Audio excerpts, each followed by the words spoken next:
told by our researchers that you stopped singing in public or in front of people for quite some time, and you were prompted to start singing again last year. Mm-hmm. Would you like to tell us about that and how that came about? Well, actually, 2 of my course friends at uni found out I could sing, and they basically bullied me into singing again. That's all I can say. But it was good because I guess it gave me the confidence again to go do it, and I thought maybe my voice is a lot better than I think. And then I started putting out songs on like SoundCloud and sharing it on my Facebook, and started to get loads of like views and stuff. So I was like, yeah, I might as well carry on now. I'm doing it. I've already posted one video, can't just leave it at that. Yeah. So that's all I kept thinking was, no, gotta do another one, another cover. And I quite enjoy it now. Like, I wouldn't have a couple of years ago because I would just be like, what the hell am I doing? But now I'm just like, no, people know that I could sing now, so might as well go along with it. More relaxed putting stuff out there as well now. Yeah, and like before I More used to get a confident bit in it. embarrassed, but now I'm just like, no, doing it. You will Don't listen. care. Yeah. You forced it, now you will listen. Yeah, exactly. Who are your biggest influences? Biggest influences would be people like Adele and Whitney Houston and like Ella Henderson. People like, quite powerful, soulful, meaningful voices. They feel their lyrics. They really have like a lot going on. Like, it's really, really good, and it inspires me because I like to belt songs out quite a lot. I do. So it's one of them where I can relate to them, and they inspire me to, well, write songs and stuff like that, because their genre like kind of mixes in with mine, like the way I like to sing at least. Yeah. Stuff. So it's good, and they're like divas, and I love it. Can't be a bit of a diva. So you're from Jersey originally. Yes. So what are the main differences that you've noticed in the music scene between here in Southampton and back home in Jersey? There are a lot of big differences, because obviously coming back, well, living in Jersey, there's not much going on. There's not a big music scene. There's not really any place that you can just go and do open mic. Whereas over here, they're like literally on every other week or like every week in certain places. There's always one going on. So it's so much easier to get like noticed and get out there.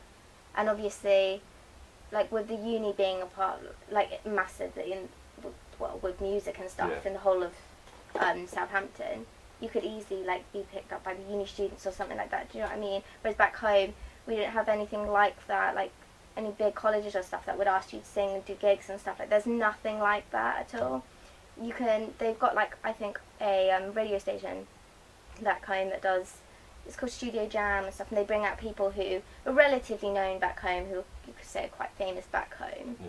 But then you don't really get far much. You have to come to the UK for opportunities like that. It's a bit, there's really not much going on. That's all I can say. Literally nothing. I came here and I was like, whoa, there's so much music opportunities, and there is.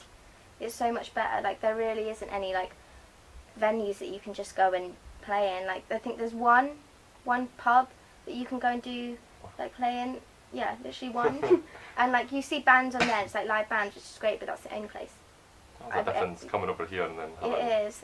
Pretty much every second place you go has like some kind of open mic night or get played gigs and stuff. I mean, the only other thing is, well, like Jersey Live again, because they pick up people back home to fill in spots, but then that's only once a year. Yeah. So it's completely different. Like, it's not great, but oh well. Well, on to our last question. My crafty researchers, yet again, have dug up more on you. Oh God. And we've discovered that you auditioned for The Voice and got to the second round. So we are wondering if you would describe your experience on The Voice and what advice you would give to any other people who are thinking about going down that route to start their career. Well, you definitely have to be very prepared for it. That's all I can say. I wasn't. Like, definitely wasn't. It was a good experience. It was a really good experience. But you just set yourself up for downfall sometimes. And there's not much you can do about it, because I find them shows are quite, what's the word? They're just quite fixed. They're fixed, and it's not like you can really do much about it, because you go on to perform, well, to audition, and they'll just be like, oh yeah, we don't need you this year, we're looking for something else. And it's like, well, You've kind of got the mould that they're looking for. It's like they know what they're looking for, so it's like, well, why are you auditioning loads of different sounds and stuff? Why are you letting them into the next rounds to push them down and stuff? Do you know what I mean? So it's like, you do have to be very prepared for it, but